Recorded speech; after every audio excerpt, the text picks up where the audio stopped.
One, two, three. Hi. Okay, thank you. Oh, what? Is that? You didn't say what we were saying. No, You sorry. just said 1, 2, 3. Yeah, forgot about that. Hi, I'm Mike. And I'm Tristan. With Okay, thank you. With Okay, Thank You. We're new to this. Anyways, today we're going to do something that it turns out was very harsh of me to ask. I think I put Mike through a lot of pain that I wasn't considering. I told you, it's like, having to pick your favorite child. Yeah, don't spoil what what's your least favorite child. Except for one. But yeah, today we're going to be ranking our favorite Star Wars movies, and yes, this does include the anthology films. Which I know took you off all by surprise because you totally didn't read the title, nor saw this Star Wars stuff here, nor my shirt. So, surprise. Yeah, but just a little disclaimer, Mike and I are like huge Star Wars fans. You can tell Mike with his Star Wars shirt, me with my Doctor Who shirt. All this is mine. All of that is his, but I do have my own lightsabers. You do. But yeah, this actually was difficult. Star Wars is Star Wars. We love all Star Wars, Yes. but we're gonna do this. You ready? No, because Nope. I know my number one is going to get some looks. All right, let's do this. I already know kind of my list. Huh? I know my number 1 and my number 11, so I don't need my list for now. Really? Yeah, because no matter which way we start. We're actually gonna start with our least favorite first. Oh. Uh-huh. Okay. God, can you imagine if it's the opposite? Yes. If your 1 is my 11 and my 11 is your 1? Wait, that's the same thing. Damn it! Yep. You know what I mean. All right, number 11 for me is, and we are going to try and keep this brief. We're not going to try and get into a bunch of arguments every number, which will probably be very easy. Bonus points if you all can tell me what a lot of this stuff is called. If you can tell me what these are called, what this is called, what these are called, that. What the hell is this? I have no idea. Okay, It's a that's Sonic wiffle ball bat. Sonic Stormtrooper. Okay, without further ado, my number 11 is Attack of the Clones. Okay. I think that it is, I think it's cringy, I think it's slow, I think the effects don't hold up, and they got a little tiresome for me. I have an idea. What? I listened to some podcasts, and what they do when they do stuff like this, they wait to talk about something until it's been read by both people. Or all people. You're right, that's probably fair. So that way we don't talk about Attack of the Clones, everything twice. Okay, good point. I just thought about it. Literally just thinking about it. This is on the fly. We're doing this now. So, Thought you said you didn't need your list. No, I wanted to write so I know when we've talked about both. So I'm actually going to mark it. Okay. So I know. Let's do a screen grab of this. Not sponsored by Gatorade. No. That's not fruit punch. It's berry. Oh, I thought that was fruit punch. It looked red in the fridge. No. But now I see it's pink. Screen right. Oh no, No, discard. Sorry, I keep trying to screen right and Facebook keeps popping up. We're gonna get better at this. Not at all. No. Okay, so That's part of our charm. You have 1 for Attack of the Clones. Yep. Oh wait, that sucks. Hold on. You suck. No, I need to make it bigger. 1 for Attack of the Clones. Okay, that's the wrong one. 1 for Attack of the Clones. Okay. My number 11. Oh, we're not going to talk about this for a while. No, I thought we were gonna discuss it after every number. No, I'm saying after they've been mentioned twice. Oh, okay. Which means I'm not talking about mine. Okay, for a long sounds time. good. My number 11 is Last Jedi. The Last Jedi. It's not good. I'll explain my reasons later. I disagree. It's I'll still- explain my reasons later. It's still Star Wars. I love Star Wars. It's really like my number 20, and then there's 9 blank spaces. And then Nice. Okay. My Number 10. Number 10. wait, I have to mark 1 for Last Jedi. Okay. Sad. Number 10 is The Phantom Menace for me. Okay. This is going to be interesting. My number 10 is actually The Force Awakens. Huh. Considering what your least favorite was, I'm not too shocked with... Yeah. Okay. My number 9 is Force Awakens. We're talking about Force Awakens first. All right. That's the first one we're talking about. All right, so that's low for both of us. Oh, crap. No, wait, what did I do? Who do you want to start first? I had it lower. Okay. Or if you want to do the praises, if you want to, whoever had it higher or lower. Now let's be positive here and talk about the negative first. Since you had it ranked lower. You and I saw this together. We did. I've done 2 Star Wars marathons. I did the Rise of Skywalker marathon where it's all 9 movies. It was a 27.5-hour marathon. And you and I, 2000, when did it come out? 14? Was it 14 or 15? 2015. 2015. We did the Force Awakens. Mm-hmm. I'll admit, was some of it probably, was I angry because it was ruined for me? Maybe. I wish I would have seen it without it being spoiled. We had just done 25 Star Wars facts or facts about lightsabers. I think it was that one. Mm-hmm. And literally I was trying to moderate the comments and someone ruined it for me. They told me Ben Solo or Kylo is Han's son and Han Solo dies. So I'm like, what? So I knew that going right into the movie. I was like, come on. Yeah, and you guys are, if you're a movie spoiler, you're a terrible person. Yeah. Seriously. There's a special place hell isn't even bad enough for you. But there's a special place for you. For me, this was the very first non-George Lucas Star Wars. Mm-hmm. And I felt it right off the bat. The weird white screens, even just the look, you can obviously tell it's shot differently. Right. And there's something that after having been, 30, what was this, 4 years ago, so I was 29. Mm-hmm. After almost 30 years of Star Wars, of George Lucas Star Wars, it felt off to me. It did. And it just, something it's not tangible for me, but just when I watch it, it just doesn't feel right. And then it started, we'll get to the other two, but it absolutely started, one of the things I hate about the sequels is, hey, you know those characters you liked? They're all dead. Thanks, because it's not it's not like we waited 30 years to see these people have adventures again, only to kill them all. I was like, come on. Right. So, and then one of my biggest gripes is it was literally Star Wars A New Hope 2.0. It was almost beat for beat. It starts the same way. It's like, hey, we need a desert planet. How about Tatooine? No, let's do Jakku. And it's like, okay, I get there are other planets out there, but it's like, really, then why have a desert? Okay, whatever.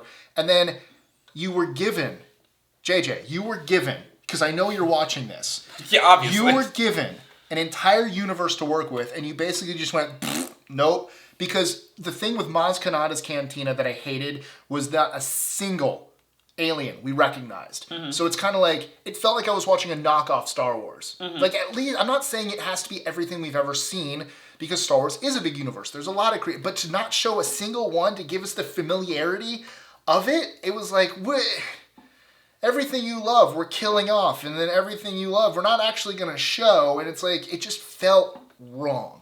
It felt off, and it was something it didn't sit right with me. It's not a bad movie. I have fun watching it. It's just, it felt like a knockoff. Hey, we want to make a Star Wars movie, but don't make it too Star Wars. Okay.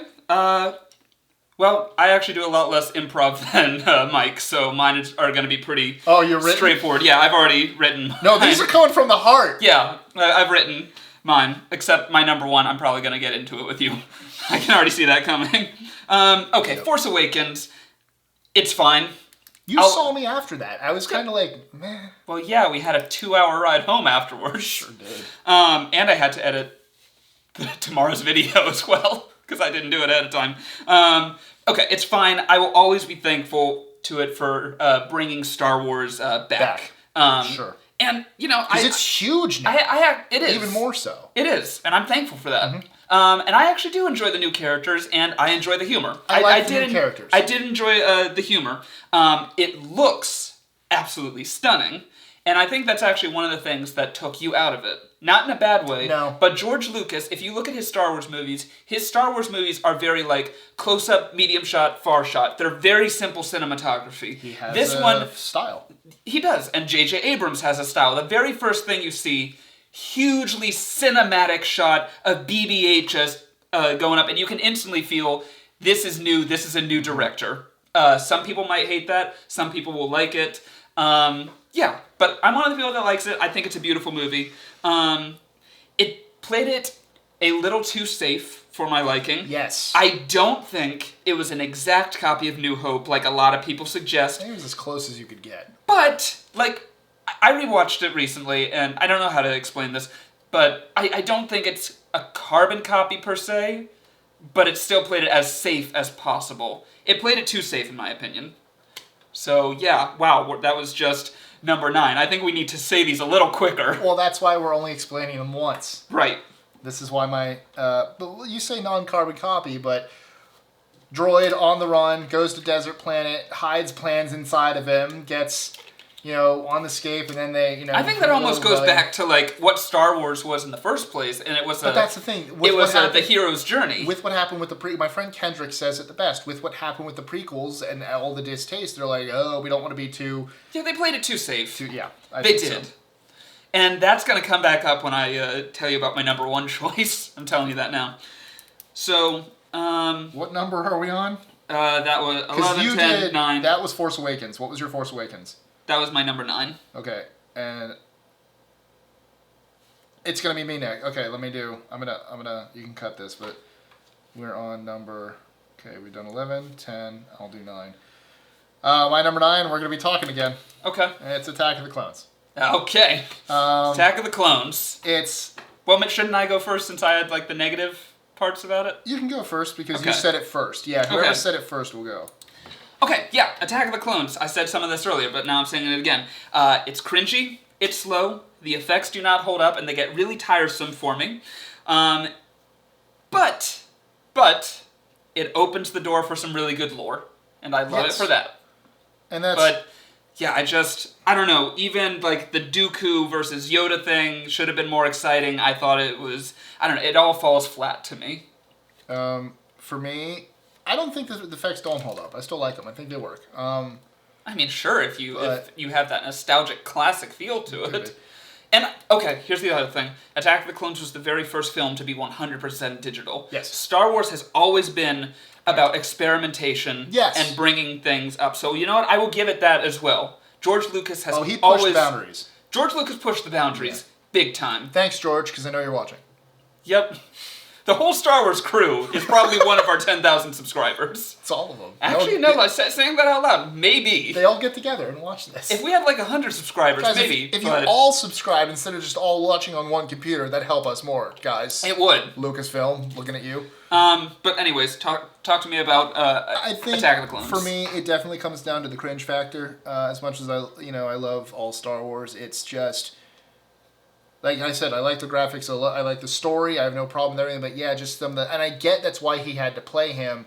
Hayden Christensen had to play Anakin that way as an annoying teenager who didn't... Because if you think about it, grown up on a desert planet as a slave, he's not going to be very personable. He's going to be weird and awkward, so it makes sense, but it doesn't make it any less cringy to watch. My favorite thing that I ever heard was Hayden Christensen and Natalie Portman played a prank on set and pretended like they had never acted before. George Lucas loved it so much, he kept the prank in the movie. Oh, man.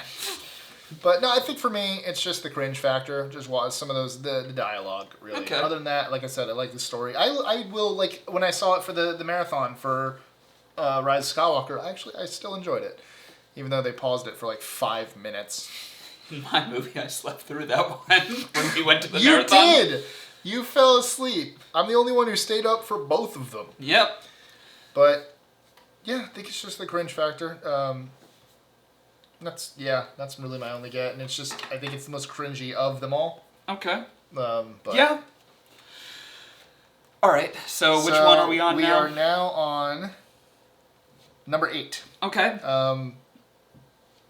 Number 8 that I had.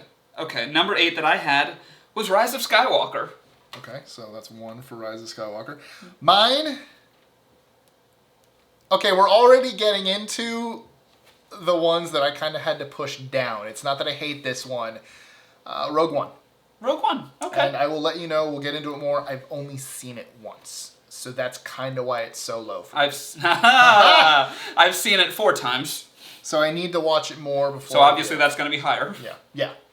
And it literally, for me, we'll talk about it more, but it got pushed down more than it deserved that spot. Like, I didn't go, oh, it needs to go here. Just, I had it higher, and then slowly other things started to push it down. I'm like, oh.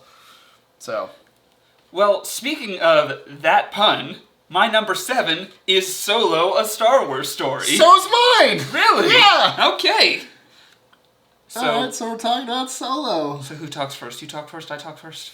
I hated that part of the movie so much! But at least we understand that we're making references. General Hugs. That was Rise of... That was, They were the same movie. No, that's Force Awakens, where he said, you talk first, I talk first. Sorry, I was Second one thinking... was Last Jedi. Yeah, I was also thinking about The Call. Yeah. My brain went there with hate. And anyways, Solo, we have the same... We do. We actually have something in common on this. And it's right in the middle! It is. We're just going like this and meaning goodbye. I'll do this one. Okay. I saw this one in Nashville with my family, and I went in with low expectations, only because They were so low. It's too easy. I'm riding solo. No, I'm Han Solo. But because of all the director changes and the thing, it was just like, oh no. Oh yeah. What is happening with what's gonna happen? We both went in with very, and the expectations were down. Fun.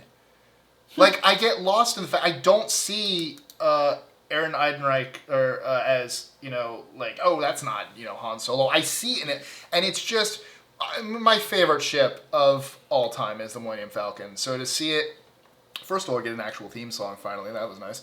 Well, no, that happened in Force Awakens, I think. It finally got a theme song. But just to really focus on that and see the history of that. And I understand people have problems with, oh my god, really? All of the stuff we know about Han Solo happened in, like, a day? It's like, yeah, but it's one movie. You have to, like, if we didn't throw it in, people would be like, what? But, I say we, like, I work at Lucasfilm, though. It was fun. That's all. I have actually seen that one about 6 times. It's fun. It's weird, because I've only seen it once. But just I came out of that like, giggling and smiling. Oh, yeah. Look at that. I want a sequel. I want a sequel. We have very similar notes here. My first is, it was just fun. Yes! It was an unexpectedly good time. And I'm really disappointed that we probably won't get any sequels. Especially with that ending. Come on! Especially because Darth frickin' Maul! I know. And I've had this argument with my friend Tuck for years. He says Darth Maul didn't survive. And I'm like... Yeah, he did. I'm like, he did. And he's like, well, you know what? He's usually a pretty open-minded guy, but he's like, okay, well, that only happened in the animated stuff. It's all canon! I know. Right. So I said, hey, Tuck, call me after you go see Solo. Call me. And he's like, wow, you must have really liked Solo. I'm like, oh, I liked it, but what did he say? Call me. The first thing he called me and said, F*** you. It was good. It was great. Okay, so the thing is, when it comes to... Shit, I'm so sorry, I can't remember who plays Han. Aaron Eidenreich. Okay, yes. When I see him, I don't see a young Harrison Ford, but I do see a young Han Solo. Sure, yes. Actually, have you seen that thing? I think someone mashed their faces up together, and it really... Same thing with, like, Harrison I think it was Ford. great casting. Yeah, it was great casting. And, even without the sequel, I could easily, like, look at this movie and I could see... Okay, yeah, I can see how this puts him on the path into the Han Solo that we know. We talked about this, but go listen to them. They're great. Rebel Force Radio, great podcast. But they were talking about Solo. And fun fact, the romance is not between Han and Kira. Oh yeah, I saw this. The romance in that movie is Han and the Millennium Falcon. And they do a whole thing, because like when he first gets the controls and he goes to touch her and it's about to get, you're going to touch the girl and you're going in for that kiss, and all of a sudden he's interrupted by L337. That like almost with Han and Leia in Empire Right. Strikes Back, that you're about to kiss, excuse me, like, whoa. Creepy. So that, and then, like, the first time, like, he sees the Millennium Falcon, it's like, because usually what they said with romance, they first see the love interest at almost a certain time in the movie. Right. It's actually there is when that happens, and it adds up, and the romance in that movie is not between Han and Kira, it's Han and the Falcon. And that's awesome. I'm hoping for a Disney Plus series. Oh, that would be incredible. It would be.